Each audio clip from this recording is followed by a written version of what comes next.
Bonjour à tous, aujourd'hui on va parler un peu sélection de modèles et optimisation des hyperparamètres. On va faire ça avec un problème de classification. Et ce qu'il faut bien comprendre, c'est que globalement, quand on a un problème de classification, on peut utiliser normalement n'importe quel algorithme de classification, il va nous donner des résultats, pour peu qu'ils soient bien conçus, bien optimisés, cohérents, voire très bons. Le souci c'est de savoir quel est le meilleur modèle à utiliser dans ce cas précis, quels sont les bons hyperparamètres pour avoir le meilleur résultat possible. Alors, la solution de base, c'est de tester toutes les combinaisons possibles, ce qui risque de prendre beaucoup de temps entre les différents modèles et les différents hyperparamètres, les différentes valeurs de ces hyperparamètres. On n'est pas sorti de l'auberge. Heureusement, on peut automatiser un peu tout ça, et on va voir aujourd'hui deux techniques qui ont chacune leurs avantages et leurs inconvénients, et on va voir ça tout de suite. Donc, la première technique qu'on va voir est basée sur l'utilisation de Grid Search CV, donc qui est inclus dans Scikit-learn. On l'a déjà vu dans une autre vidéo, et pour rappel, Grid Search CV permet d'optimiser les hyperparamètres pour un modèle donné. En gros, on lui dit, bah voilà, tu me testes tel modèle, on lui donne une liste d'hyperparamètres, une liste de valeurs pour ces hyperparamètres, il teste tout et il nous renvoie ce qu'il a trouvé. Donc c'est sympa, mais ça fonctionne pour un modèle. Donc pour pouvoir l'utiliser sur plusieurs modèles sans trop se casser la tête et sans taper 14 lignes de code, enfin un peu plus même, on va en fait créer une fonction qui va faire une boucle. Ok. La deuxième méthode, elle est basée en fait sur une bibliothèque supplémentaire, sur une librairie supplémentaire qui s'appelle Tipot, qui permet d'optimiser tout ça grâce à des principes d'algorithme génétique. Alors je vous expliquerai quand on y sera. Donc dans un premier temps, ben, on importe ces librairies. Donc au niveau des librairies, bah, j'utilise la librairie, j'importe dataset de scikit-learn parce que je vais utiliser un dataset de scikit-learn qui est celui des fleurs d'iris. J'importe SVM, Random Forest et KNN parce que c'est les trois modèles que je vais tester avec le Grid Search CV. Comme j'utilise Grid Search CV, ben, j'importe Grid Search CV et Panda parce que je vais à un moment générer un data frame juste pour visualiser les résultats. C'est parti, une fois que c'est fait ça, j'importe mon dataset. Comme je vous l'ai dit, Grid Search CV, lui, permet uniquement de tester une liste d'hyperparamètres avec des valeurs pour ces hyperparamètres pour un modèle. Donc pour pouvoir l'utiliser sur plusieurs modèles, sans retaper à chaque fois la ligne qui implémente Grid Search, on va en fait créer une boucle et on va nourrir cette boucle avec un dictionnaire. D'accord. Donc ça, c'est le dictionnaire qu'on va créer. Globalement, dans ce dictionnaire, on va créer des items. Donc on a trois items parce qu'on a trois modèles. Et à l'intérieur de ces items, on va leur donner des caractéristiques. Donc par exemple, pour mon item SVM, je précise bien que le modèle qui est utilisé c'est SVM, avec le code qui permet d'utiliser le modèle. Je lui mets donc ma liste de paramètres. Donc ici mes paramètres, les valeurs que je veux tester pour ce paramètre. Et je fais ça pour chacun de mes modèles. Donc je me trouve avec un dictionnaire qui est une collection d'items dans lesquels il y a des valeurs que je veux tester. Pour faire simple, tout ce qu'on a à faire, c'est en gros, c'est de rédiger ce dictionnaire. Pourquoi? Parce que la fonction avec laquelle on va utiliser ce dictionnaire, elle est générique, c'est-à-dire que tout ce qui change au final, c'est le dictionnaire et les données qu'on lui passe. Donc c'est ce truc-là et le dataset qu'on va lui passer à analyser. Que fait cette fonction? Bah déjà, en paramètres, elle prend mon tableau de paramètres qui est ici, elle prend mon x et mon y. Pour info, comme on est sur un dataset inclus dans Scikit-learn qu'on a importé dans Iris, euh, le X c'est iris.data et le Y c'est iris.target. Voilà. C'est déjà préformaté, on n'a pas de séparation à faire, on n'a rien à faire. On peut utiliser tel quel quasiment. Ok, donc une fois qu'on a fait ça, on va créer en fait une variable score qui va venir stocker les scores que va nous trouver Grid Search TV. Et après, on va lui dire, donc on va créer une boucle qui pour chaque item de mon tableau de paramètres, enfin de mon dictionnaire, va aller chercher donc le modèle, MP modèle, ceci, et rentrer le tableau des hyperparamètres avec leurs valeurs, MP params qui est ici. Voilà. J'entraîne, je fais un point fit, et une fois qu'il a fini ça, je vais lui demander de me retourner trois choses. Donc le nom de modèle qui a été utilisé, le meilleur score qu'il a réussi à m'obtenir avec ce modèle, et les hyperparamètres qui correspondent à ce meilleur score. Et tout ça, je le stocke justement dans ma variable score, donc je me crée des lignes.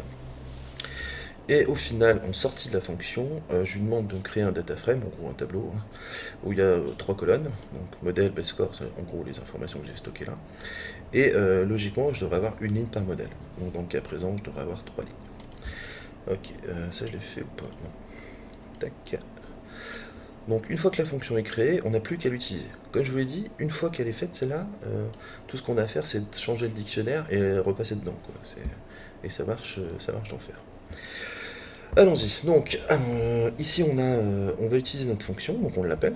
En paramètre, on lui passe donc notre tableau de paramètres, notre iris.data qui correspond x et notre iris.target qui correspond au y. Et on lance ça. Le résultat est bien celui que j'attendais, c'est-à-dire que ça me retourne bien un tableau avec 3 lignes et 3 colonnes, dans lequel j'ai une ligne par modèle. Je vois donc que pour le SVM, le meilleur score obtenu c'est 98% avec ces paramètres-là.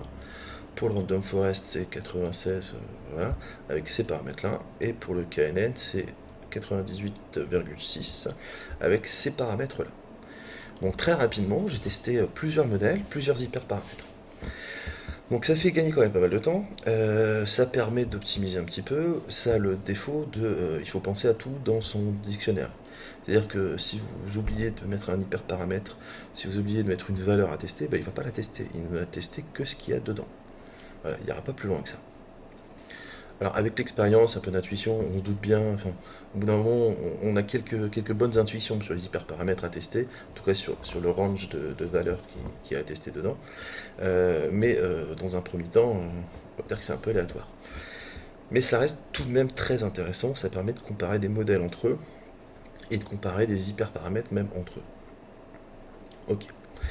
Maintenant, quand on est encore un peu plus feignant que ça, il y a une librairie qui existe qui s'appelle Tipot, qui, comme j'ai dit, est basée sur les algorithmes génétiques. Elle permet de faire ce qu'on vient de voir ici en 3 lignes de code, et encore, on va en supprimer l'import, donc en 2 lignes. Tipot, donc ça s'installe de façon indépendante, et ça va donc essayer d'optimiser vos modèles et vos hyperparamètres selon le principe des algorithmes génétiques. Explication avec la ligne de code. Bon, ça c'est de l'import.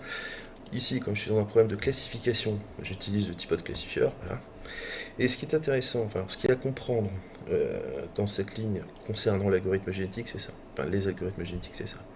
En gros, un algorithme génétique, ça copie un peu le principe de l'évolution, l'évolution biologique. Donc, on prend une population de base, on leur demande de faire un truc, on regarde ceux qui s'en sortent mieux, on les met de côté, on les fait se reproduire, entre guillemets. Donc on mélange leurs caractéristiques, un peu comme les gènes se mélangent chez les êtres vivants. On recrée une nouvelle génération à partir de ça, on leur donne la même tâche, et on regarde ce qui a été, ce qui n'a pas été. Et petit à petit, en fait, on se retrouve donc avec une population qui, logiquement, progresse sur la tâche sur laquelle on lui a demandé de progresser. Ok ?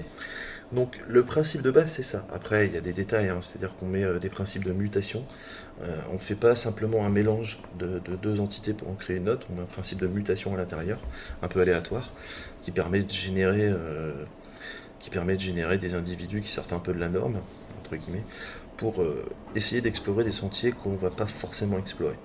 Rajouter un peu d'aléatoire, ça permet de le forcer à explorer d'autres chemins. Parce qu'on peut trouver une très bonne solution, mais pas forcément la meilleure. En le forçant à explorer un peu plus, on peut trouver une meilleure solution, et en tout cas, on est à peu près sûr que la solution qu'il nous trouve est la meilleure parmi des milliers. Donc, une fois qu'on a passé ça, globalement, qu'est-ce que ça fait?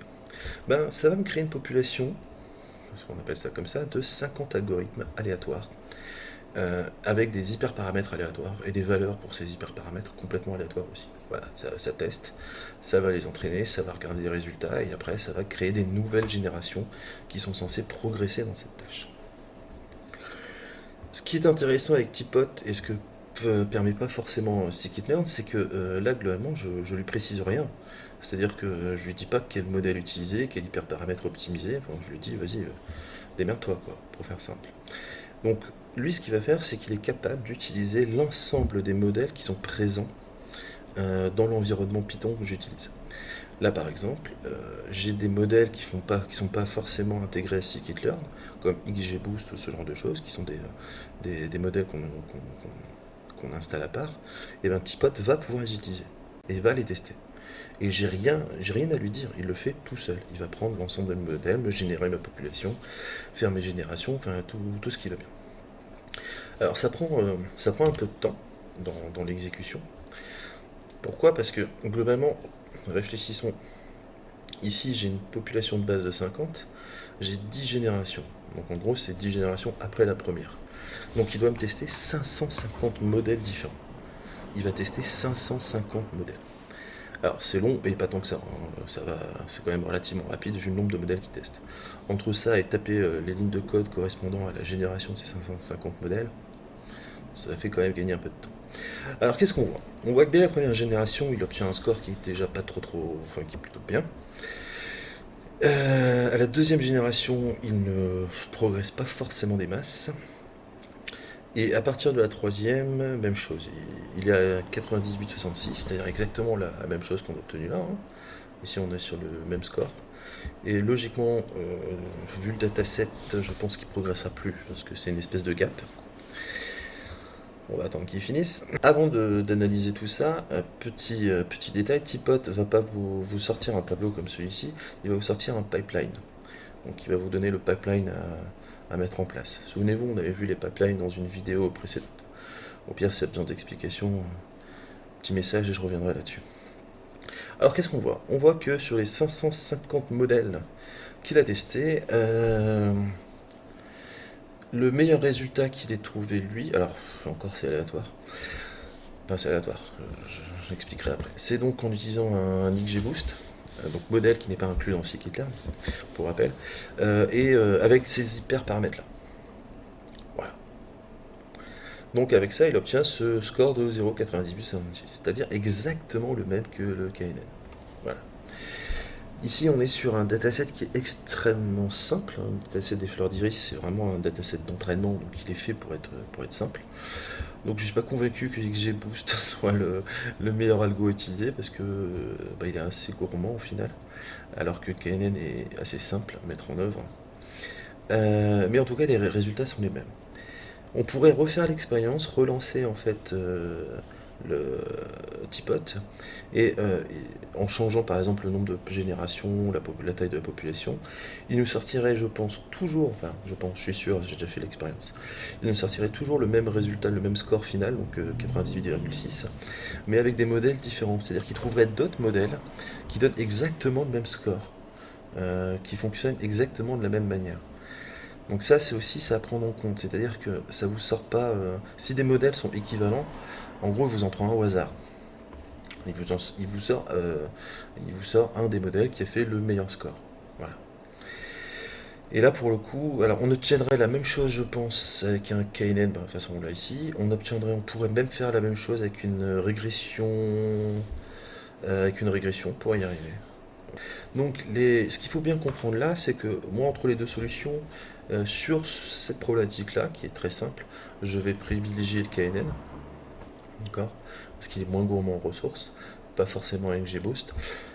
Sur d'autres solutions, ça serait beaucoup plus parlant, c'est-à-dire que ici, je vais dire, on est sur un problème très très simple, mais si on prend un dataset beaucoup plus compliqué, qui est plus compliqué à analyser, plus compliqué à faire converger, enfin ce genre de choses, ici on aura des résultats qui seront certes bons, et normalement ici on aura des résultats qui sont meilleurs.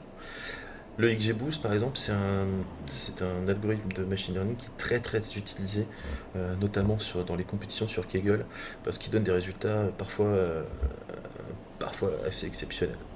Voilà. Donc, comme je vous l'ai dit, les deux solutions ont leur avantage et leur inconvénient. La première, c'est qu'on maîtrise, mais qu'on n'a pas forcément le meilleur modèle en soi. On a juste le meilleur résultat des choses qu'on a testées, pour faire simple. Le deuxième est automatique, il est plus court, on ne contrôle rien par contre. Et ce qu'il faut bien comprendre, c'est que parfois, il va nous sortir un modèle, certes, qui obtient le meilleur score, mais qui n'est pas forcément le modèle le plus optimisé par rapport aux problèmes que l'on doit résoudre. Donc il faut vraiment garder ces deux choses-là en tête. Au pire, c'est de s'entraîner sur les deux, les tester sur des problématiques, sur des datasets différents, regarder la solution qui nous convient le mieux, Moi j'avoue que Tipot je l'utilise pas souvent, c'est vraiment pour le fun parce que je trouve ça rigolo de rien faire et d'obtenir un résultat. Mais j'aime bien quand même comprendre ce que je fais. Donc j'utilise plus souvent ça en fait. Honnêtement j'utilise plus souvent la première méthode. Et comme je l'ai dit, au bout d'un moment on a une certaine intuition donc, sur les modèles, les hyperparamètres et les résultats qui pourraient nous sortir. Donc ça c'est suffisant au bout d'un moment. Mais comparer les deux, c'est pas forcément idiot. C'est-à-dire que si j'ai un doute ou si le résultat si le score de mon algorithme ne me convient pas complètement, que je me demande s'il n'y a pas moyen d'optimiser un peu ça, d'améliorer encore ça, pourquoi pas utiliser Tipot quoi. Mais bon, quand on est sur les résultats aux alentours de 96-98, honnêtement on s'en fout un peu d'optimiser. Voilà, bah écoutez, j'espère que cette vidéo vous a plu. On pourra en reparler pendant des heures de la sélection de modèles et de l'optimisation des hyperparamètres. Là, je voulais juste vous montrer deux petits trucs simples qui sont pas, qui sont pas non plus le Graal. Hein. C'est pas la seule façon de faire, c'est pas la meilleure façon de faire non plus, mais c'est une façon de faire qui permet de gagner du temps et d'avoir une vision parfois un peu claire sur quel modèle utiliser et quel hyperparamètre utiliser. Merci à tous et à bientôt.